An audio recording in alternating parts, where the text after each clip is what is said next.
আসসালামু আলাইকুম ওয়া রাহমাতুল্লাহি ওয়া বারাকাতুহু। আলহামদুলিল্লাহি ওয়াহদা ওয়াসসালাতু ওয়াসসালামু আলা আবদিহিল মুস্তাফা আল মুস্তাফা ওয়া আলা আলিহি ওয়া সাহবিহি রাশাদা। প্রিয় দর্শক, শুরু হলো নাগরিক টিভির প্রাত্যহিক আয়োজন জানবো জানাবো ইসলামী সমাধান। দেশ কিংবা প্রবাস যে যেখান থেকে আমাদের এই দিনই প্রশ্নোত্তরের সরাসরি আয়োজন উপভোগ করছেন, আশা রাখি ভালো আছেন। আমরা দোয়া করি আল্লাহ তাআলা আপনাদের সবাইকে সব জায়গায় সবসময় ভালো রাখুন।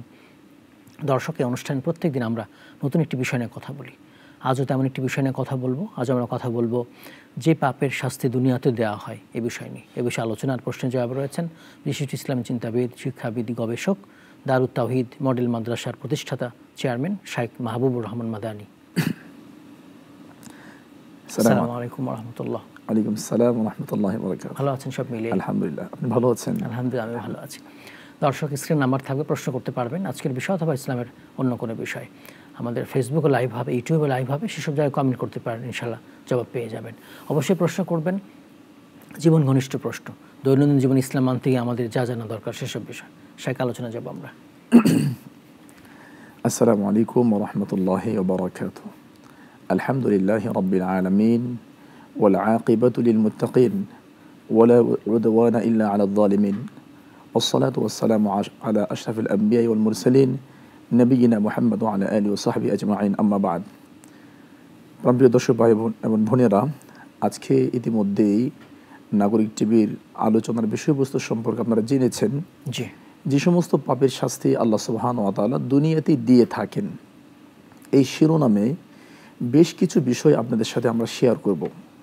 প্রথমে আমরা জানব পাপ কি জিনিস। যদি সেটা না জানি তাহলে তো আমি সেখান থেকে বাঁচতে পারবো না। তো এই জন্য শুরুতে আমরা জানবো পাপটা কেমন, কি জিনিস, কাকে বলে। প্রথমে মুআজাম মাকাইসিল লুগা একটি অভিধান, এটার 2 নম্বর খণ্ড 361 নম্বর পৃষ্ঠা, সেখানে বলা হয়েছে যে যানবুন ইসমুন, এটার অর্থ হলো অপরাধ, পাপ, পঙ্কিলতা, বাড়াবাড়ি, সীমালঙ্ঘন। আর আল্লামা শানকিতি রহিমাহুল্লাহ অনেক বড় একজন বিদ্বান, আল আযবুন নামির খণ্ড নম্বর 5 পৃষ্ঠা নম্বর 120, তিনি সেখানে উল্লেখ করেছেন পাপের সংজ্ঞায় যে আয-যান হুয়াল জারিমা আল্লাতী ইস্তাহিক্কু সাহিবুহা আন-নিকালা, অর্থাৎ পাপ হচ্ছে এমন একটি অন্যায়, অপরাধ যেটা যার মাধ্যমে সংগঠিত হবে তিনি শাস্তির সম্মুখীন হবেন, তাকে আল্লাহ সুবহানাহু ওয়া তাআলা শাস্তি দিবেন।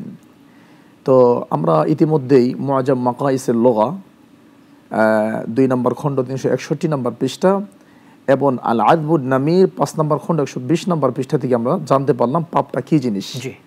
এবার বিশ্বনবী মুহাম্মদ সাল্লাল্লাহু আলাইহি সাল্লামের জবান থেকে আমরা জানতে চাই যে পাপটা কি জিনিস। সহিহ মুসলিম 2553 2553 নম্বর হাদিস, নবী সাল্লাল্লাহু আলাইহি সাল্লামকে সাহাবী জিজ্ঞেস করলেন, সাআলতু রাসূলুল্লাহি সাল্লাল্লাহু আলাইহি সাল্লাম আনিল বিররি ওয়াল ইসম, আমি আল্লাহর নবীকে জিজ্ঞেস করলাম পাপ কি এবং পুণ্য কি।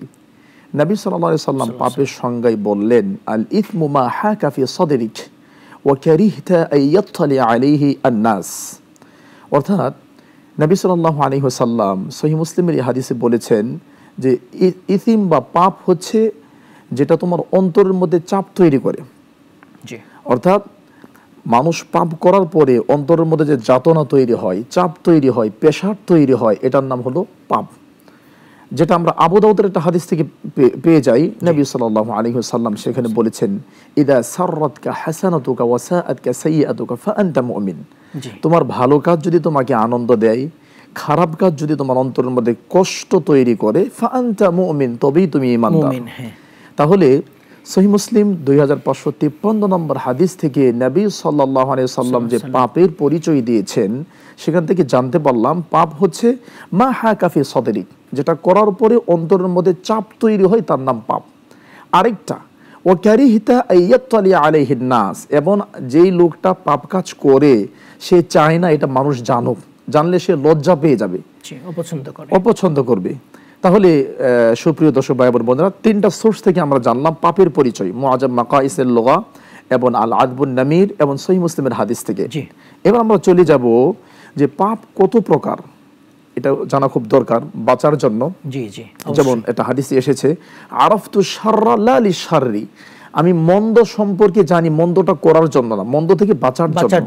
আমি যদি নাই জানি এটা পাপ, তাহলে বাঁচবো কি করে? জি, তো সেক্ষেত্রে আমরা বলতে চাই যে এখন যে পাপটা দুই ধরনের, ছোট পাপ, বড় পাপ, যেটাকে আমরা সাগীরা গুনাহ এবং কাবীরা গুনাহ বলে থাকি। সুপ্রিয় দর্শক ভাই এবং বোনেরা, ছোট পাপগুলো আল্লাহ সুবহানাহু ওয়া তাআলা ইচ্ছা করলে এমনি ক্ষমা করে দেবেন। তবে বড় পাপের জন্য অবশ্যই আমাদেরকে তওবা করতে হবে। তওবা ছাড়া এটা ক্ষমা হবে না, যেটা আমরা কোরআন থেকে পাই। 3টা দলিল পাই। 4 নম্বর সূরা, সূরা নিসা 31 নম্বর আয়াত, 42 নম্বর সূরা, সূরার নাম সূরা 37 নম্বর আয়াত, 53 নম্বর সূরা, সূরাতুন নাজম 32 নম্বর আয়াত। একটা আয়াত যদি আমরা তেলাওয়াত করি যে আল্লাহ বড় পাপ ক্ষমা করবেন না, ছোটগুলো চাইলে ক্ষমা করে দিবেন।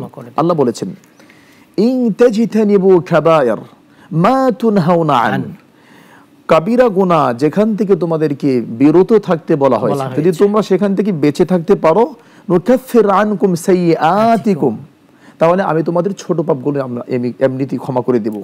ওয়া নুদখিলকুম মুদখালান কারীমা, এবং আমি তোমাদেরকে সম্মানিত জায়গা জান্নাতে প্রবেশ করাবো, স্থান দেব। সুবহানাল্লাহ। তাহলে আমরা জানতে পারলাম ছোট পাপ থেকে যদি আমরা বাঁচতে পারি, তাহলে বড় পাপ থেকে যদি আমরা বাঁচতে পারি, তাহলে ছোট পাপগুলো আল্লাহ সুবহানাহু ওয়া তাআলা ক্ষমা করে দিবেন। তবে বড় পাপের জন্য তওবা করতেই হবে, যেটা কোরআনের অনেক জায়গাতে আসছে। সূরা নূর 33 থেকে 34 নম্বর আয়াত, ওতুবু ইলাল্লাহি জামিআন আইয়ুহাল মুমিনুন লাআল্লাকুম তুফলিহুন। এরপরে সূরা হুজরাতে আসছে, ওমান লাম ইয়াতুব ফাউলাইকা হুমুয যালিমুন, যারা তওবা না করে মারা যাবে তারা জালেম। এবং সূরা তাহরিমে আসছে, ইয়া আইয়ুহাল্লাযীনা আমানু তুবু ইলাল্লাহি তাওবাতান নাসুহা। তাহলে বুঝতে পারছি বড় পাপগুলোর জন্য অবশ্যই আমাদেরকে তওবা করতে হবে। আর ছোট পাপ যে ক্ষমা হবে তার আরেকটা প্রমাণ, এটা আমরা পেয়ে যাব 11 নম্বর সূরা, সূরা হুদে, ইন্নাল হাসানাত ইউযহিবুনাস সাইয়্যাত। অর্থাৎ যদি আমরা কোনো পাপ কাজ করে ফেলি, তাহলে অন্য ভালো কাজ এটাকে মুছে দিবে। যেটা আরেকটা হাদিস থেকে পাই, নবী সাল্লাল্লাহু আলাইহি ওয়াসাল্লাম বলেছেন, ইত্তাকিল্লাহ হাইথুমা কুনত, পৃথিবীর যেখানে থাকো আল্লাহকে ভয় করো। ওয়াতবি'is সাইয়্যাতাল হাসানা, যদি মন্দ কাজ হয়ে যায় তাহলে তাৎক্ষণিকভাবে তুমি এটা ভালো কাজ করে ফেলো। তামহুহা, তাহলে ভালো কাজ খারাপ কাজকে মিটিয়ে দিবে, মুছে ফেলবে। তো আমরা জানতে পারলাম প্রিয় ভাইয়েরা, পাপ দুই ধরনের, বড় পাপ, ছোট পাপ। হ্যাঁ, হয়তো আমরা বলতে পারি যে বড় পাপ থেকে তওবার পদ্ধতি কি। যেমন একটা সিস্টেম পদ্ধতি চালু আছে যে মৃত্যুর আগে হুজুরকে উপস্থিত করা হয়, সেখানে বলা হয় কেন, যে তওবা পড়ানোর জন্য নিয়ে আসছে। জি, আনুষ্ঠানিকতা। আসলে তওবা কি পড়ানো হয় নাকি তওবা নিজে পড়তে হয়? যেমনটি নবী সাল্লাল্লাহু আলাইহি ওয়াসাল্লামের হাদিস, কানা নবী সাল্লাল্লাহু আলাইহি ওয়াসাল্লাম ইস্তাগফিরুল্লাহ ফি কুল্লি ইয়াউমিন 100 মাররা। নবী সাল্লাল্লাহু আলাইহি সাল্লাম প্রতিদিন 100 বার ক্ষমা চেয়েছেন আল্লাহর কাছে। আল্লাহু আকবার। তো কিভাবে ক্ষমা চাইবেন, এটা একটা হাদিস তিরমিজিতে এসেছে। আবু বকর সিদ্দিক রাদিয়াল্লাহু আনহুর হাদিস, নবী সাল্লাল্লাহু আলাইহি ওয়াসাল্লাম বলেছেন, মা মিন রাজুলিন ইউযনিবু যানবান, কোন ব্যক্তি যখন কোনো পাপ করে ফেলবে, সুম্মা ইয়াকুম, সেখান থেকে দাঁড়াবে, সুম্মা ইয়াতাতাহহার, অতঃপর সে পবিত্রতা অর্জন করবে, সুম্মা ইউসাল্লি, এরপর 2 রাকাত সালাত পড়বে যার নাম সালাতুত তাওবা, সুম্মা ইস্তাগফিরুল্লাহ, এরপর আল্লাহর কাছে ক্ষমা চাইবে, ইল্লা গাফারাল্লাহু লাহু, আল্লাহ তাকে ক্ষমা করে দিবেন। সুবহানাল্লাহ। তবে শর্ত হচ্ছে, যেটা কোরআন কারীমের 3 নম্বর সূরা, সূরা আলী ইমরানে আসছে 136 থেকে 37 নম্বর আয়াত, ওয়ালাম ইউসিররু আলা মা ফাআলু ওয়া হুম ইয়ালামুন, ওই খারাপ কাজের উপর, পাপ কাজের উপর নিজেকে কন্টিনিউ করা যাবে না, অটল রাখা যাবে না, সেটাকে ছেড়ে দিতে হবে, ফিরে আসতে হবে, এরপরে তওবা করতে হবে। ফোন নিয়ে আসি। আসসালামু আলাইকুম। দর্শক কে বলছেন, কোথা থেকে বলছেন, প্রশ্ন করবেন, শুনতে পাচ্ছেন, প্রশ্ন করবেন। আসসালামু আলাইকুম। ওয়া আলাইকুম আসসালাম ওয়া রাহমাতুল্লাহ। জি ভাই বলুন। জি, আমি সিরাজগঞ্জ থেকে বলছিলাম ভাইয়া। জি বলুন। জি, বলছিলাম যে একজন ব্যক্তির নামের শেষে আল্লামা লেখা উদ্দেশ্য কি? আর কোনো প্রশ্ন আছে? জি, আমাদের সাথেই থাকবেন। জি, আমাদের সাথেই থাকবেন। জি, শেখ আল্লামা লিখা মানুষের নামের ক্ষেত্রে চমৎকার প্রশ্ন করেছেন। আসসালামু আলাইকুম। দর্শক কে বলছেন, কোথায় বলছেন, প্রশ্ন করবেন। জি বলুন। শুনতে পাচ্ছেন, প্রশ্ন করবেন। জি বলুন। আব্দুল জব্বার বলছি, আপনার হুজুর ভালো আছেন? জি ভাই বলুন, আপনি ভালো আছেন? বলুন। প্রশ্ন হচ্ছে হুজুর, এই যে আল্লাহ তাআলা পাপের কারণে যদি শাস্তি দেয় দুনিয়াতে, সে পাপ কি মুক্তি হবে, বা ওই পাপের কারণে কি আবার কবরে আযাব হবে কিনা? বাট আমার প্রশ্ন হচ্ছে, দুনিয়াতে যদি পাপের কারণে শাস্তি হয়ে যায়। বুঝতে পেরেছি। আর কোনো প্রশ্ন আছে? জি জি, শাস্তি হবে। 2 নম্বর প্রশ্ন হচ্ছে কবর জিয়ারত। আমি মনে করেন যে ঢাকায় গেছি শুক্রবার, আজকে যেমন শুক্রবার আমি ঢাকায় গেছি, ওইখান থেকে যদি আমি ওই যে কোনো কবরস্থান থেকে যা আমার আত্মীয় স্বজন পরিবারের জন্য দোয়া করি, বাট আমার পারিবারিক কবরস্থানে না যায়, ঢাকা থেকেই দোয়া করলেন, সেটা একই ধরনের কার্যকরী হবে কিনা? 3 নম্বর প্রশ্ন, হুজুর খানকা শব্দের অর্থ কি? আমাদের এখানে বিভিন্ন পীর সাহেবরা ভারত থেকে বিভিন্ন জায়গায় খানকা একই বসে, বাট পাশে যদি মসজিদ থাকে মসজিদে নামাজ না পড়ে ওনারা খানকার ভিতরে কয়েকজন খাদেম সহ পড়ে, কিন্তু মসজিদে আসে না। আমি তার দুর্নাম করতেছি না, আলহামদুলিল্লাহ ভালো লোক তারা। এই যে মসজিদে না আসা আর খানকায় বসে নামাজ পড়া, এই কারণে তাদের কোনো সমস্যা হচ্ছে কিনা? আর একটা প্রশ্ন হলো যে আল্লাহর ভয়, আসলে আল্লাহর ভয়, আল্লাহ তো রব মানে রাহিম, কাফুর রাহিম, সাত্তার, আমরা এটাই জানি। আল্লাহর ভয়টা কি কারণে আমরা আল্লাহর ভয়টা আমাদের দিলে রাখবো, সেই বিষয়টা সাহিত্য দেবেন। আল্লাহর ভয়টা আসলে প্রশ্ন হচ্ছে। জি, বুঝতে পেরেছি, আমাদের সাথেই থাকবেন। জি, অনেক ধন্যবাদ, জাযাকাল্লাহ খাইর। নামের ক্ষেত্রে আল্লাহ ব্যবহার করা। আরেকটা ফোন নিয়ে আসসালামু আলাইকুম। দর্শক কে বলছেন, কোথায় বলছেন, প্রশ্ন করবেন। শুনতে পাচ্ছেন? প্রশ্ন করবেন। হ্যালো, আসসালামু আলাইকুম। ওয়ালাইকুম আসসালাম রাহমাতুল্লাহ, বলুন। হুজুর আমার বলুন। হ্যাঁ,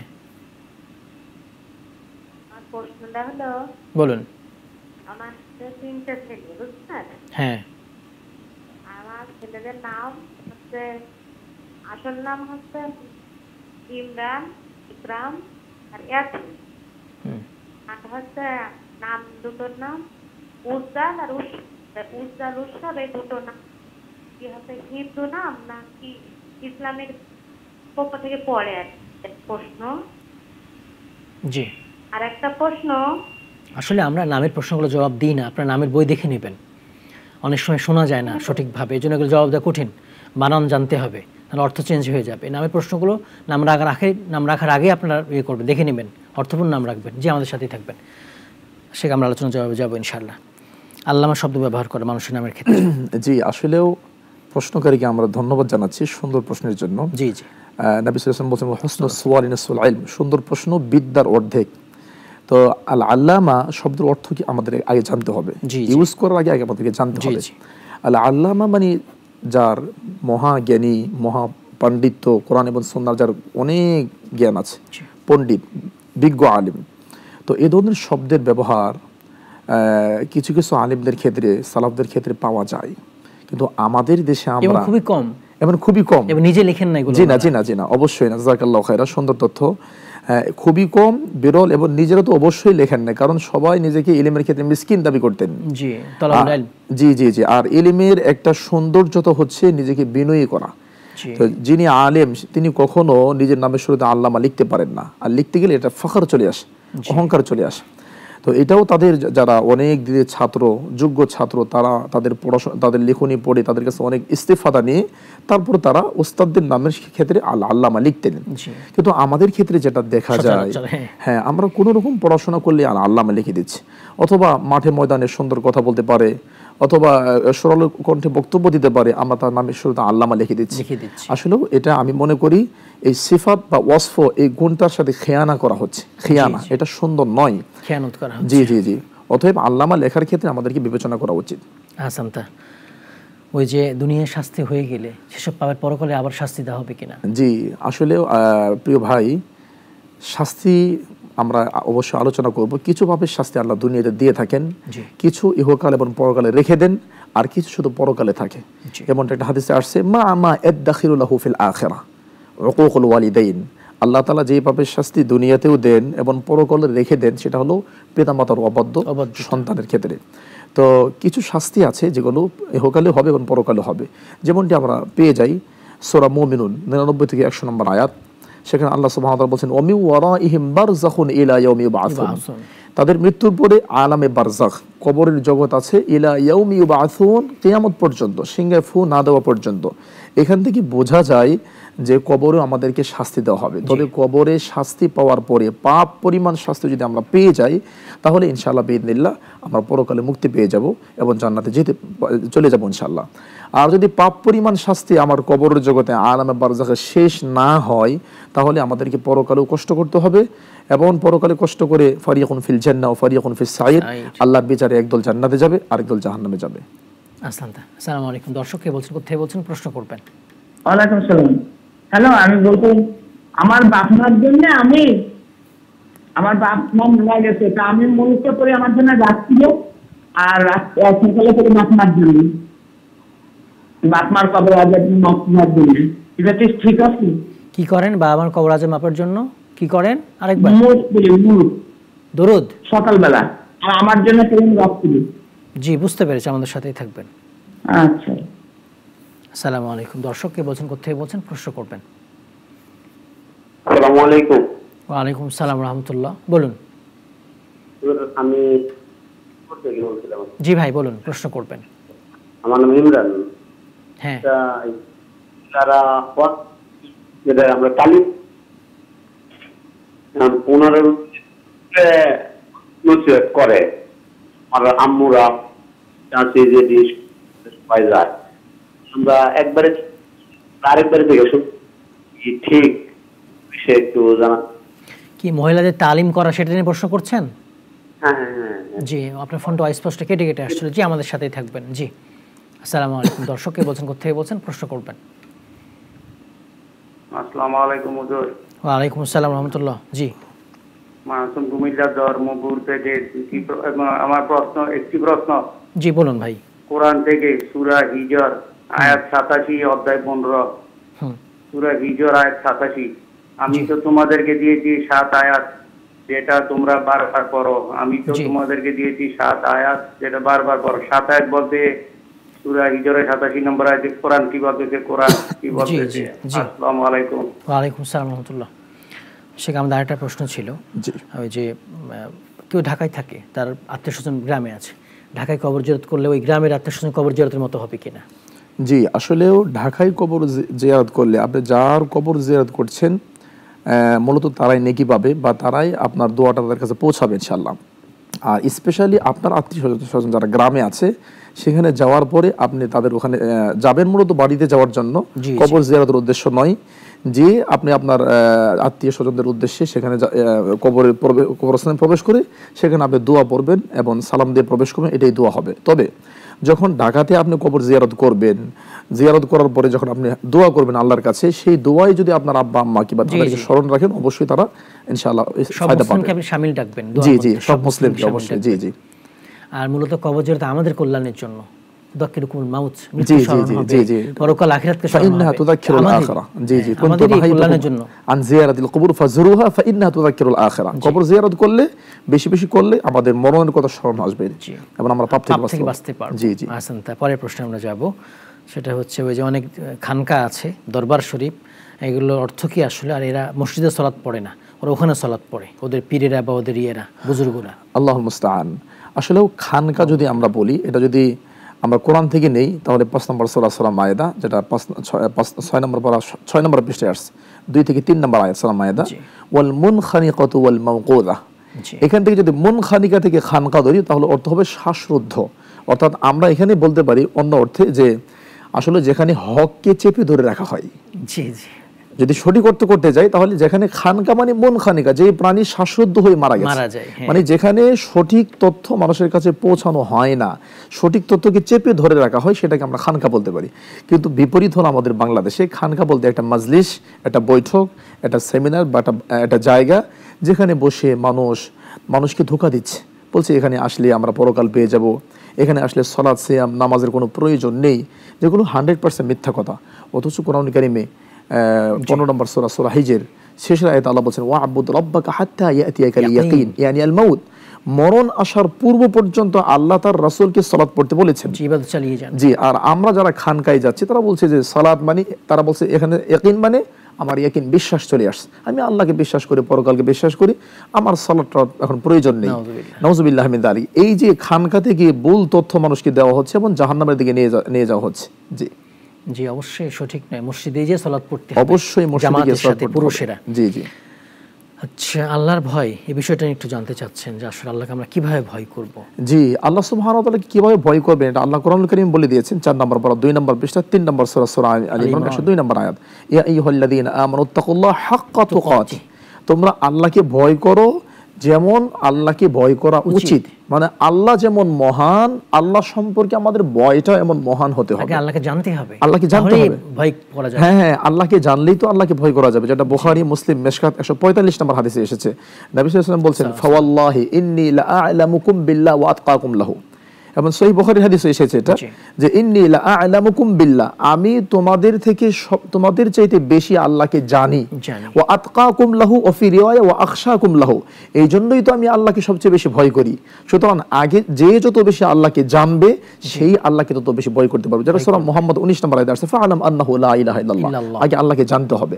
জি, এজন্য আল্লাহ সুবহানাহু ওয়া তাআলাকে জানা, আল্লাহর তাওহীদ, আকীদা, এগুলো সম্পর্কে জানা, তাহলে জানার মাধ্যমে আমরা আল্লাহকে বেশি ভয় করতে পারবো ইনশাআল্লাহ বিইজনিল্লাহ। আচ্ছা, ওই যে নামের প্রশ্ন যেটা বলছিলাম, আসলে অনেক নাম জিজ্ঞেস করেন নাম রাখার পরে, জি, এখন অনেক সময় আমাদের সাউন্ডে শোনা যায় না কি বলছে, বানানোর কারণে নাম অর্থ চেঞ্জ হয়ে যেতে পারে। আমাদের উচিত হচ্ছে নাম রাখার আগে অর্থপূর্ণ ইসলামী নাম রাখা। এই ক্ষেত্রে আমরা এটা নসিহা করতে পারি। নবী সাল্লাল্লাহু আলাইহি ওয়াসাল্লাম বলেছেন, তিরমিজির হাদিস, মান উলিদা লাহু ওয়ালাদ, যার সন্তান পৃথিবীতে এসেছে, ফালইউহসিন ইসমাহ, সে তার সুন্দর একটা নাম রাখবে, ওয়া আদাবা, তার আদব কায়দা শিক্ষা দিবে, ফাইন বালাগা ফালইউজাউবিজ, বালিগ হলে তাকে বিবাহ দিবে। তো এখানে যেটা ফালইউহসিন ইসমাহু, তার সুন্দর নাম রাখা, এটা অত্যন্ত গুরুত্বপূর্ণ একটা দায়িত্ব পিতামাতার। সুতরাং সব আরেকটা তাসির আছে, জি জি অবশ্যই রাসূলুল্লাহ সাল্লাল্লাহু আলাইহি ওয়াসাল্লাম নাম চেঞ্জ করেও দিয়েছেন। জি জি জি, যেটা তিরমিজির হাদিসে এসেছে, নবী সাল্লাল্লাহু আলাইহি ওয়াসাল্লাম বলছেন, কুল্লু গুলামিন রাহিনাতুন বিআকিকা তুযবাহু আনহু ইয়াওমা সাবি ওয়া ইউসাম্মা, সপ্তম দিনের দিন তার পক্ষ থেকে আকিকা করা হবে, ওয়া ইউসাম্মা, এবং তার নাম রাখা হবে। আর আল্লাহ নবী আব্দুল হারিস, এক ব্যক্তি এসেছে, তার নাম আল্লাহ চেঞ্জ করে দিয়েছেন। এবং অনেকের কাজিউল কুযাত, শাহান শাহ, যে নামের মধ্যে অনেক শিরকি অর্থ ঢুকে আছে, নামগুলো চেঞ্জ করতেই হবে। হ্যাঁ হ্যাঁ, নবী সাল্লাল্লাহু আলাইহি ওয়াসাল্লাম সেগুলো চেঞ্জ করে দিয়েছেন।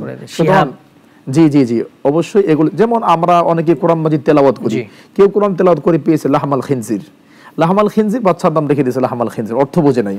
এরকম প্রশ্ন আমাদের কাছে এসেছে যে বাচ্চার নাম লাহমাল খিনজির, শুকুরের গোশত, ওয়াল ইয়াযু বিল্লাহ, এটা অন্যায়। জি জি, এজন্য আমাদের সম্মানিত আসলে নাম রাখা যাবে না, অর্থপূর্ণ নাম রাখতে, ইসলামী নাম রাখতে হবে। জি জি। আমাদের আরেকটা প্রশ্ন ছিল, উনি বাবা মা নাজাতের জন্য দরুদ পাঠ করে থাকেন। আসলে বাবা মা নাজাতের জন্য দরুদ পাঠের কথা বলা হয়নি।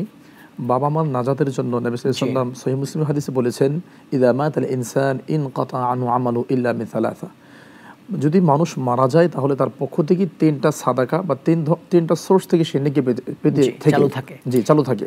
তার মধ্যে হলো ওয়ালাদুন সালেহ ইয়াদউ লাহু, সৎ সন্তান তার জন্য দোয়া করবে, সাদাকাতান জারিয়া, প্রবাহমান সাদাকা, এটা তার জন্য কাজে আসবে, আও ইলমিন ইউনতাফাউ বিহি, যেই বিদ্যা মানুষকে শিক্ষা দিয়েছে সেখান থেকে সে উপকৃত হবে। আরেকটা হাদিসে প্রায় 6 থেকে 7টা সোর্সের কথা বলা হয়েছে। তার মধ্যে নবী সাল্লাল্লাহু আলাইহি ওয়াসাল্লাম বলছে, ইন্না মিম্মা ইলহাকুল মুমিন আমালিহি বা'দা মাউতিহি হাসানাত, মানুষ মারা যাওয়ার পরে তার কিছু হাসানাত ইলহাক, মিলিত হবে, সংযুক্ত হবে।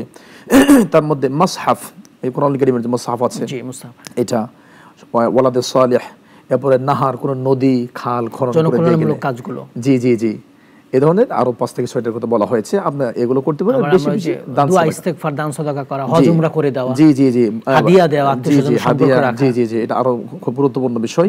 দোয়াটা সবচেয়ে বেশি গুরুত্বপূর্ণ। যেমন আরেকটা হাদিসে আসছে, নবী সাল্লাল্লাহু আলাইহি ওয়াসাল্লাম বলছেন যে পিতামাতাকে যখন এমন কিছু দেওয়া হবে তখন পিতামাতা বলবে, আন্না কাইফ, এটা কিভাবে পেলাম, আমি তো করিনি, জি জি আমি তো করি নাই। তখন বলবে, বি ইস্তিগফারি ওয়ালাদিকা লাকা, তোমার সন্তান তোমার জন্য ক্ষমা চেয়েছিল, তারই প্রতিফল এটা, তারই রেজাল্ট এটা। এক সন্তানের কি করলেন, আল্লাহ ফোন নেব আমরা। আসসালামু আলাইকুম, দর্শককে বলছেন, কোথায় বলছেন, প্রশ্ন করুন। হ্যালো, আসসালামু আলাইকুম, আমি ওয়ালাইকুম থেকে ইউনুস বলছিলাম। জি ভাই, ইউনুস ভাই বলেন। হুজুর, আমার 4টে প্রশ্ন। প্রথম প্রশ্নটা হলো, সাহাবী কারা অথবা সাহাবী কাকে বলে? জি। আর 2 নম্বর প্রশ্ন হলো যে প্রথম 4 খলিফাকে খুলাফায়ে রাশিদিন বলা হয়েছে না? জি। আর 3 নম্বর প্রশ্ন হলো যে এই হযরত ওয়াস করনী রহমাতুল্লাহ কি সাহাবী ছিলেন? আর 4 নম্বর প্রশ্ন হলো, হুজুর হযরত ওয়াস কিজির আলাইহিস সালাম কি নবী ছিলেন না ওলি ছিলেন? জি, আমাদের সাথেই থাকবেন। আসসালামু আলাইকুম, দর্শককে বলছেন, কোথায় বলছেন, প্রশ্ন করবেন। জি, আপনি আবারও দেখানোর নাম্বার চেষ্টা করবেন ইনশাআল্লাহ। আমাদের আরেকটা প্রশ্ন আমরা জবাবে যাব, সেটা হচ্ছে যে মহিলারা তালিম করে বেড়ায়, আসলে এভাবে তালিম করে অন্য জায়গায় যাওয়া জায়েজ হবে কিনা? মহিলাদের তালিমের উদ্দেশ্যে নিজের বাড়ি, স্বামীর বাড়ি ত্যাগ করে অন্য কোথাও যাওয়া জায়েজ নেই। কারণ যেখানে নবী সাল্লাল্লাহু আলাইহি ওয়াসাল্লাম বলছেন, লা ইয়াহিল্লু লিমারআতিন আন তুসাফির, কোনো মহিলার জন্য সফর করা জায়েজ নেই, ইল্লা ওয়া মাহা মুহরিম, তবে যদি মাহরাম থাকে তাহলে সে যেতে পারবে। সুতরাং মাহরাম ছাড়া নিজের বাড়ি বা নিজের গ্রাম ছেড়ে অন্য কোথাও যাওয়া এবং তালিম দেওয়া, এবং তাদেরকে মহিলাদের বাধ্য করা নেই, ইসলাম বাধ্য করেনি। জি, এটা বাধ্য করা নেই। হ্যাঁ, আপনার সবচেয়ে উত্তম তালিমের জায়গা হলো আপনার পরিবার, জি, যেটা মুসনাদ আহমদ বিন হাম্বল এবং মেশকাতের 61 নম্বর হাদিসে আসছে। নবী সাল্লাল্লাহু আলাইহি ওয়াসাল্লাম বলছেন, তুমি তাদেরকে তালিম দাও এবং ঘরের মধ্যে একটা লাঠি জড়ানো থাকবে, জি জি জি, আদবের লাঠি। সুতরাং আমাদের মা বোনদের জন্য তালিমের সবচেয়ে পারফেক্ট জায়গা হলো নিজের বাড়ি, নিজের সন্তান, এখানে তালিম দিবে। আর তালিমের উদ্দেশ্যে বাড়িঘর ছেড়ে কোথাও যাবে না। এটা হতে পারে যে তার বাসায় আশেপাশে মহিলারা আসলো, ছোট বাচ্চারা আসলো, সে তার বাসায় গিয়ে করলো। জি জি, বাড়ি কেন্দ্রিক, মানে একটা বাড়িতে 5-7টা বাড়ি আছে, ঘর আছে, এটা অসুবিধা নেই ইনশাআল্লাহ, অসুবিধা নেই ইনশাআল্লাহ। দূরে যাওয়া, যেটা দূরে যাওয়া, জি জি জি। এবং এখানে অনেক সমস্যা দেখা দেয়, তাদের কথাগুলো সঠিক না, সিলেবাস বইগুলো সঠিক না, এখানে সম্মিলিত জিকির করে, দোয়া করে, জোরে কথা বলে, এগুলো সবগুলো আসলে ইসলামের বাইরে, জি, ইসলাম বহির্ভূত। এবং যেখানে কণ্ঠের পর্দার কথা বলা হয়েছে, ফালা তাখদা'না বিল কওল, সেখানে গিয়ে উচ্চ কণ্ঠে, এখন মাইকও দেখে কথা বলে মহিলার মধ্যে, সেগুলো ভাইরাল হচ্ছে। নাউযুবিল্লাহ। ওই যে সাবউল মাসানি দ্বারা কি বোঝানো হচ্ছে? জি, ভাই যেটা প্রশ্ন করেছেন, সাবউল মাসানি যেটা সূরা হিজরি এসেছে, ওয়ালাকাদ আতাইনাকা সাবআন মিনাল মাসানি ওয়াল কুরআনিল আযীম, এখানে কোনো সন্দেহ নেই সাবআল মাসানি দ্বারা সূরা ফাতিহার 7টি আয়াত উদ্দেশ্য, যেটা বারবার তেলাওয়াত করা হয়। এবং এই সম্পর্কে যে হাদিসগুলো আসছে, লা সালাতা লিমান লাম ইয়াকরা বিফাতিহাতিল কিতাব, মান লাম ইয়াকরা বিফাতিহাতিল কিতাব ফাহিয়া খিদাজুন গায়রু তামাম। এরপরে আল্লাহ বলেছেন কসমতু সালাতা বাইনি ওয়া বাইনা আবদি নিসফাইন। এই হাদিসগুলো স্পষ্ট প্রমাণ করে যে এখানে সাবআ মিনাল মাসানি বলতে সূরা ফাতিহার বারবার পঠিত 7টি আয়াত। জি, আহসান। পরের প্রশ্নে আমরা যাব, সাহাবী কারা? যে সাহাবী সম্পর্কে যেটা স্পষ্ট এবং গ্রহণযোগ্য বক্তব্য লেটেস্ট, সেটা হলো মান লাকিয়া নবী সাল্লাল্লাহু আলাইহি ওয়াসাল্লাম মুমিনান বিহি ওয়া মাতা আলাল ইসলাম, যারা নবী সাল্লাল্লাহু আলাইহি ওয়াসাল্লামকে ঈমান অবস্থায় পেয়েছে এবং ঈমান নিয়ে পৃথিবী থেকে বিদায় নিয়েছে, তারাই সাহাবী। ঈমান অবস্থায় পেয়েছে, তারপরে মৃত্যুর আগে আবার যদি ঈমান চলে যায়, সাহাবী না। অথবা নবী সাল্লাল্লাহু আলাইহি ওয়াসাল্লামকে পেয়েছে, ঈমান অবস্থা না, তাহলে সেও সাহাবী না।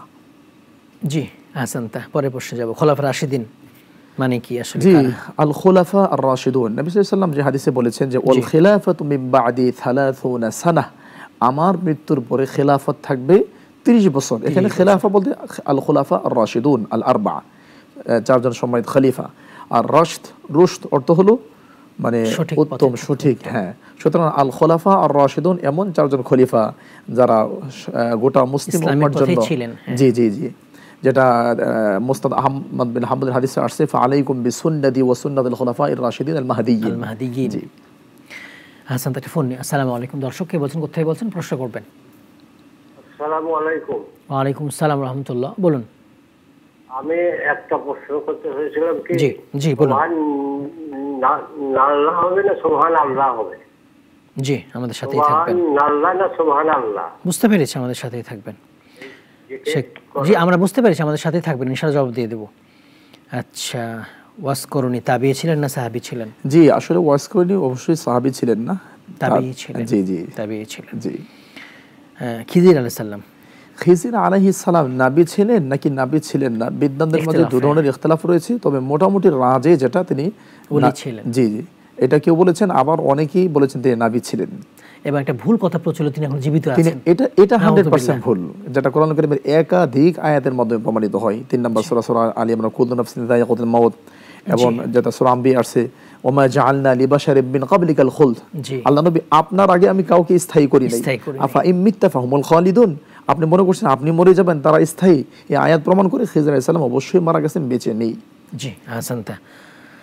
সুবহানাল্লাহ না সুবহানাল্লাহ? জি, সুবহানাল্লাহ, আল্লাহ, জি, কারণ লফজুল জালালা আল্লাহ শব্দের আগে যখন ফাতা থাকবে অথবা দম্মা অথবা জবর পেশ থাকবে, তখন এটা মোটা করে পড়তে হবে, সুবহানাল্লাহ, এবং মিলে যাবে, সুবহানাল্লাহ এরকম না। যেমন কিছুদিন আগে একটি ভুল তথ্য মানুষ বলে সামি আল্লাহ লিমান হামিদা, সামি আল্লাহ লিমান হামিদা, জি জি জি, আস্তাগফিরুল্লাহ তাআলা। জি, এটা আসলে না জানার ফলে হয় থাকে। আসলে আমরা আলোচনা যাব ইনশাআল্লাহ। জি জি, আমরা আলোচনা করছিলাম প্রিয় ভাইরা, এখন আমরা যাব যে আল্লাহ সুবহানাহু ওয়া তাআলা কি কি শাস্তি দুনিয়ার মানুষকে দিয়েছেন এবং আমরা পাবো দুনিয়াতে। এই মর্মে আমি আপনাদেরকে ইনশাআল্লাহ শেয়ার করব বেশ কিছু আয়াত, যেটা আপনারা পেয়ে যাবেন কোরআন কারীমের 9 নম্বর পারা 5 নম্বর পৃষ্ঠা 7 নম্বর সূরা আল আরাফ, এটার 133 নম্বর আয়াত। আমরা মোটামুটি 10 থেকে 12টা শাস্তি যেগুলো আল্লাহ দুনিয়াতে মানুষকে দিয়েছেন এবং আমাদেরও সম্ভাবনা আছে বা আমরা পাচ্ছি সেগুলো। যেমন আল্লাহ বলছেন, ফাআরসালনা আলাইহিম তুফান ওয়াল জারাদা ওয়াল কুম্মালা ওয়াদ দাফাদিয়া ওয়াদ দামা। তুফান বলতে আমরা জানি জলোচ্ছ্বাস, ঘূর্ণিঝড়, এগুলা যেটা আল্লাহ সুবহানাহু ওয়া তাআলা নবী নূহ আলাইহিস সালামকে দিয়েছিলেন, যেটা সূরা আনকাবুতে এসেছে 29 নম্বর সূরা, ফাআখাযাহুমুত তুফানু ওয়া হুম যালিমুন। তাদেরকে তুফান দিয়ে ধ্বংস করে দেওয়া হয়েছে, কারণ তারা জালেম ছিল। জি, তো একটা হলো তুফান। এই তুফান এটা দুনিয়াতে আল্লাহ একটা শাস্তি দিয়েছেন। ওয়াল জারাদ, পঙ্গুপাল, যেটাকে আমরা টিডিও বলে থাকি, যেটা মানুষের অনেক ক্ষতি করে থাকে, এটা দিয়েও আল্লাহ তাআলা বনী ইসরাইলকে অনেক শাস্তি দিয়েছেন। ওয়াল কুম্মালা, মাথার উকুন, প্রচুর পরিমাণে উকুন দিয়ে আল্লাহ এদেরকে শাস্তি দিয়েছেন। এরপরে ওয়াদ-দাফাদিআ, ব্যাং, এই ব্যাং খাবারে হাত দিলে, যেটা তাফসীরে জালালাইন বা অন্য তাফসীরে যেখানে হাত দিত ব্যাং হয়ে যেত, যেটা মানে রুচির সাথে যায় না। সুতরাং এটা একটা শাস্তি। ওয়াদ্দামা, এবং রক্ত। এই আয়াতের মধ্যে 133 নম্বর আয়াত, সূরাতুল আরাফ 7 নম্বর সূরা, এখানে আল্লাহ তাআলা 5টি আযাবের কথা, যেগুলো আল্লাহ দুনিয়াতে মানুষকে দিয়েছেন, এটা আমরা পেয়ে গেলাম। 6 নম্বর শাস্তি যদি আমরা বলি, এটা আমরা পেয়ে যাব সূরা হুদ 11 নম্বর সূরা 67 নম্বর আয়াত। আল্লাহ বলছেন ওয়া আখাযাল্লাযীনা যালামুস সাইহা, সাইহা মানে বিরাট গর্জন, বিকট আওয়াজ। আল্লাহ তাআলা একটা জাতিকে আওয়াজ দিয়ে ধ্বংস করে দিয়েছেন। শুধু ধ্বংস না, ফাআসবাহু ফি দিয়ারিহিম জাথিমিন, সকালবেলা তারা ওপর হয়ে বাড়িতে পড়ে আছে। তাও কেমন? কাআল্লাম ইয়াগনাউ ফিহা, ওই দৃশ্য যদি কোনো দর্শক দেখে মনে হবে যেন এখানে কোনো মানুষই ছিল না, এমন ভাবে আল্লাহ ধ্বংস করে দিয়েছেন। ওয়ালিয়াযু বিল্লাহ। 7 নম্বর শাস্তি যদি আমরা বলি, যেটা লূত আলাইহিস সালামকে আল্লাহ দিয়েছেন, এটা আমরা পেয়ে যাব 11 নম্বর সূরা, সূরা হুদ, কওমে লূত। জি, সূরা হুদে 11 নম্বর সূরা, সূরা হুদ 83 নম্বর আয়াত। আল্লাহ বলছেন ফাজআলনা আলিয়াহা সাফিলাহা, এই যে পৃথিবীটা, এটা আলি, সাফিলাহা উল্টিয়ে দিয়েছেন।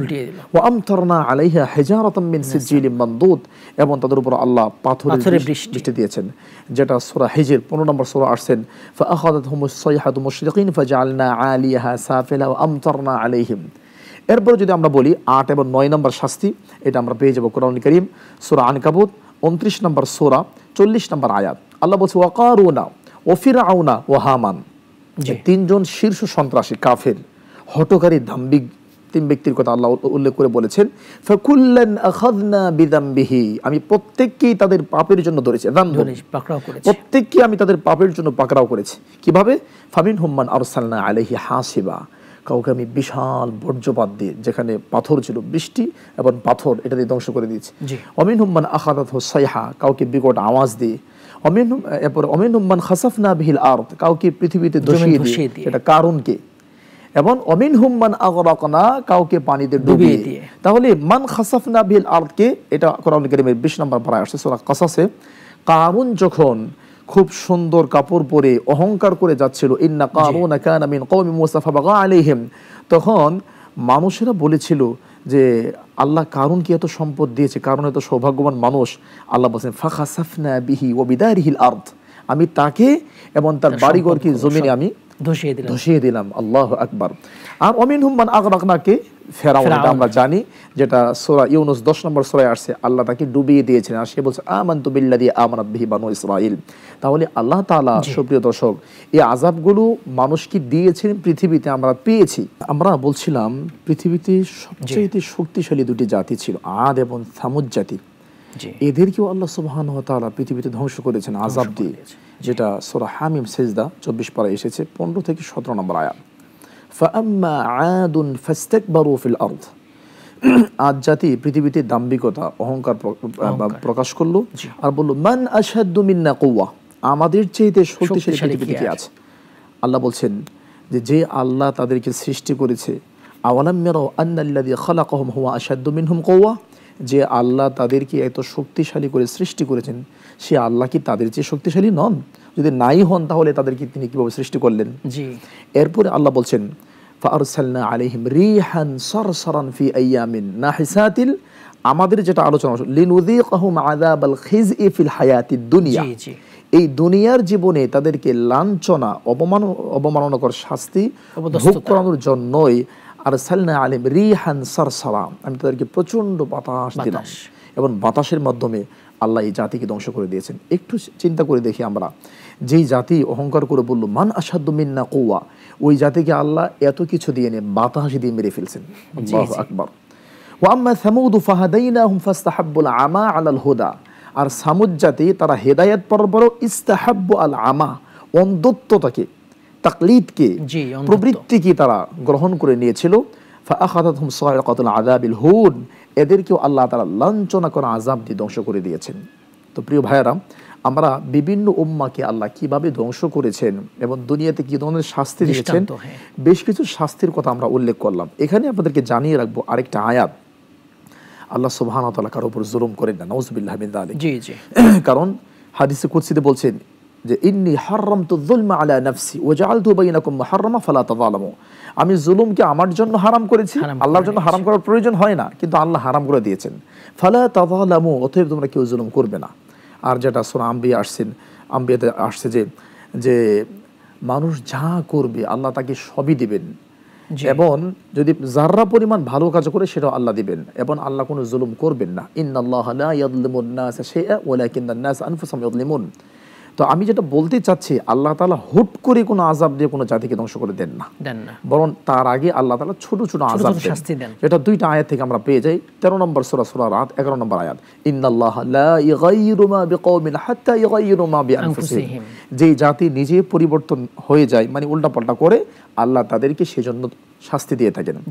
আর সেটা কেমন, ওটাও আল্লাহ বলে দিয়েছেন 32 নম্বর সূরা সূরা সাজদা 21 নম্বর আয়াত। আল্লাহ বলছে ওয়ালানুযীকান্নাহুম মিনাল আযাবিল আদনা দুনাল আযাবিল আকবার, আমি বড় আযাব দেওয়ার আগে আমি তাদেরকে ছোট ছোট আযাব দিয়ে থাকি। কেন? লাআল্লাহুম ইয়ারজিউন, এই ছোট আযাব বা ছোট শাস্তি পরীক্ষার মাধ্যমে হতে পারে তারা সংশোধন হয়ে পাপ থেকে ফিরে আসবে। তো সুপ্রিয় দর্শক ভাই এবং বোনেরা, যখন কোনো আযাব বালা মুসিবত পরীক্ষার মধ্যে পড়ে যাবেন, আপনাকে বিশ্বাস করতে হবে যে হ্যাঁ, আমার রব আমাকে এটা দিয়েছেন, এখান থেকে রিটার্ন ব্যাক করার জন্য, এটাকে ছেড়ে ভালোর দিকে যাওয়ার জন্য।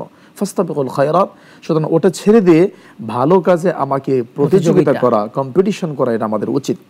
এরপরে যদি আমরা বলি আমার প্রিয় ভাইয়েরা, আল্লাহ সুবহানাহু ওয়া তাআলা কোন পাপে কেমন শাস্তি দিয়ে থাকেন, এটা আমি মোটামুটি অনেকগুলো পাপের কথা উল্লেখ করব। নাম্বার 1, যখন কোনো জাতি নিজেদেরকে পরিবর্তন করে আল্লাহ নিয়ামতকে চেঞ্জ করে ফেলে, তখন আল্লাহও নিয়ামতকে উঠিয়ে নেন বা আল্লাহ তাদেরকে আযাব দেন, যেটা আল্লাহ তাআলা বলেছেন 8 নম্বর সূরা সূরা আনফাল 53 নম্বর আয়াত, যালিকা বিআন্নাল্লাহা লাম ইয়াকু মুগায়্যিরা, আল্লাহ তাগয়ির করেন না, আল্লাহ পরিবর্তন করেন না কাউকে, হাত্তা ইগাইয়িরু মা বিআনফুসিহিম, যতক্ষণ পর্যন্ত তারা নিজেরা নিজেদেরকে পরিবর্তন করে ফেলে। কোরআন এবং সুন্নাহ থেকে, তাওহীদ এবং আকীদা থেকে, মানহাজ থেকে, যখন মানুষ সঠিক পথ থেকে বাঁকা পথে চলে যায়, তখন আল্লাহ তাদেরকে আযাব দেন, এই আয়াত বলে। এরপরে যদি আমরা বলি আমার প্রিয় ভাইয়েরা, আল্লাহ ডাইরেক্ট বলছেন আযাব দিবেন। নিয়ামত, যেমন 5 বছর আগে আমার কিছুই ছিল না, এখন বলি সব এগুলো আমার উপার্জন, এগুলো আমার পাওয়া, এগুলো আমার হাতের কামাই, আমরা বলে থাকি। এটা সঠিক নয়, এটা শুকরিয়া নয়, এটা কৃতজ্ঞতা নয়, যেটা আল্লাহ সুবহানাহু ওয়া তাআলা বলেছেন। এরকম যদি কেউ করে আল্লাহ আযাব দিবেন। যেটা 14 নম্বর সূরা সূরা ইব্রাহিমের 7 নম্বর আয়াত আল্লাহ বলছে যে লা ইন শাকারতুম লা আযীদান্নাকুম, যদি শুকরিয়া করো নিয়ামত বাড়িয়ে দিব, ওয়ালা ইন কাফারতুম, আর যদি অকৃতজ্ঞ হও, ইন্না আযাবি লাশাদীদ, তাহলে আমার আযাব কিন্তু কঠিন। যে কথাটা আল্লাহ কোরআনুল কারীমে আরেক জায়গাতে সূরা নাহাল 16 নম্বর সূরা 112 নম্বর আয়াতে বলছেন যে ওয়াদারাবাল্লাহু মাসালান কারিয়াতান কানাত আমিনা, আল্লাহ এমন একটা জনপদ, এমন একটা গ্রামের দৃষ্টান্ত দিয়েছেন, এক্সাম্পল দিয়েছেন, কানাত আমিনা, যা নিরাপদ ছিল, মুতমাইন্না, মানে স্বাচ্ছন্দ্যময় জীবনযাপন করছিল, ইয়াতিহা রিজকুহা রাগাদাম মিন কুল্লি মাকান, সব জায়গা থেকে তাদের কাছে রিজিক আসছিল, কিন্তু ফাকাফারাত বিআনউমিল্লাহ, তারা যখনই আল্লাহর নিয়ামতের অকৃতজ্ঞ হলো, ফাআযাকাহাল্লাহু লিবাসাল জুই ওয়াল খাউফি, তখন আল্লাহ তাদেরকে তৃষ্ণা, খাবারের অভাব এবং বিভিন্ন রকম ভয় ভীতি দিয়ে আল্লাহ তাদেরকে আযাব দেওয়া শুরু করলেন। তাহলে এখান থেকেও বোঝা যায় নিয়ামতের অকৃতজ্ঞ হলে অথবা নিয়ামতের নিয়ে যদি কেউ অহংকার করে, বাড়াবাড়ি করে, এই জন্য কিন্তু আযাব আসবে। সর্বোপরি আমরা বলতে পারি যে যা কিছু হচ্ছে আমাদের উপর, এগুলো আমাদের হাতের কামাই, যেটা আল্লাহ কোরআন কারীম বলছেন সূরা রুম, যাহারাল ফাসাদু ফিল বাররি ওয়াল বাহর বিমা কাসাবাত আইদিন নাস লিইউযীকাহুম বা'দাল্লাযী আমিলু, আল্লাহ এগুলোর শাস্তি আমাদেরকে দেন, লাআল্লাহুম ইয়ারজিউন, যাতে করে আমরা সেখান থেকে ফিরে আসতে পারি। এবং সূরা শূরা 42 নম্বর সূরা আল্লাহ বলছেন ওয়ামা আসাবাকুম মিন মুসিবাতিন ফাবিমা কাসাবাত আইদিকুম, যত মুসিবত, যত ভালা যা কিছু আছে সবকিছুই তোমাদের হাতের কামাই। সুতরাং এখান থেকে বোঝা যায় যে আযাব বা যে শাস্তি বা যে অভাব অনটনের মধ্যে আমরা পড়তেছি, এগুলো আমাদের হাতের কামাই। সুপ্রিয় দর্শক, এগুলো থেকে আমাদেরকে বিরত থাকতে হবে। এরপরে যদি আমরা বলি যে আরেকটা শাস্তি, যেই পাপ কাজ করলে আর একটা শাস্তি চলে আসবে, সেটা হলো তিরমিজি 2169 2169 নম্বর হাদিস। রাসূলুল্লাহ সাল্লাল্লাহু আলাইহি ওয়াসাল্লাম বলেছেন, ওয়াল্লাহি লা তা'মুরুন্না বিল মা'রুফ, আল্লাহর কসম অবশ্যই তোমরা ভালো কাজে আদেশ করবে, ওয়ালা তানহাউন্না আনিল মুনকার, খারাপ কাজ থেকে মানুষকে নিষেধ করবে, আও লা ইউশিকান্নাল্লাহু আইয়াবআসা আলাইকুম ইকাবা, যদি তোমরা ভালো কাজে আদেশ খারাপ কাজে নিষেধ না করো, যেটা আলহামদুলিল্লাহ আমাদের নাগরিক টিভি করতেছেন, আমাদের সমাজ মাসুম রিজা ভাইয়ের মাধ্যমে আলহামদুলিল্লাহ, এটা যদি আমরা কন্টিনিউ না করি, আল্লাহ বলছেন যে আইয়াবআসা আলাইকুম ইকাবা, তাহলে আল্লাহ তোমাদের উপরে ইকাব শাস্তি পাঠাবেন, ফাতাদউনাহু, তখন তোমরা আল্লাহর কাছে অনেক দোয়া করবে, ফালা ইউস্তাজাবু লাকুম, তোমাদের দোয়াও কবুল হবে না। আল্লাহ, ধন্যবাদ আমাদের মূল্যবান সময় দিয়েছেন, জাযাকাল্লাহ খাইর। বারাকাল্লাহু ফিকুম। দর্শক, আজ আমরা কথা বলছিলাম নাগরিক টিভির প্রতিদিনের আয়োজন জানবো জানাব ইসলামী সমাধান অনুষ্ঠানে যেসব পাপের শাস্তি দুনিয়াতে দেওয়া হয় বিষয় নিয়ে। পাপ আল্লাহ তাআলা ক্ষমা করে দেন, কিছু পাপের শাস্তি দুনিয়াতেও দেন, আখিরাতেও দিবেন, কিছু পাপের শাস্তি দুনিয়া এবং আখিরাত উভয় জায়গায় দিবেন। তো আমরা সেসব বিষয় নিয়ে কথা বলছিলাম। আল্লাহর সুন্নাহ হচ্ছে তিনি বড় শাস্তি দেওয়ার আগে ছোট শাস্তি দেন, যাতে করে পাপ থেকে ফিরে আসে, এজন্য মূলত। তো এই ধরনের শাস্তি প্রায় 14টার মতো পাওয়া যায়, যেগুলো দুনিয়াতে শাস্তি দেওয়া হয়। পিতামাতার অবাধ্য হওয়া, জুলুম করা, অহংকার করা, আত্মস্বজনের সম্পর্ক নষ্ট করা, ব্যভিচার করা, মদ, সুদ, এ ধরনের 14টা পাপের শাস্তি দুনিয়াতেও দেওয়া হয়ে থাকে। দুনিয়ার শাস্তির মানেটা কি? মানে হচ্ছে আপনার আর্থিক ক্ষতি, সামাজিক অপদস্থতা, শারীরিক অসুস্থতা, মানসিক অসুস্থতা। তাই আসুন আমরা সব ধরনের পাপ থেকে বেঁচে থাকবো। আল্লাহ তাআলা আমাদের সবাইকে তৌফিক দান করুন। আমিন। আসসালামু আলাইকুম ওয়া রাহমাতুল্লাহি ওয়া বারাকাতুহু।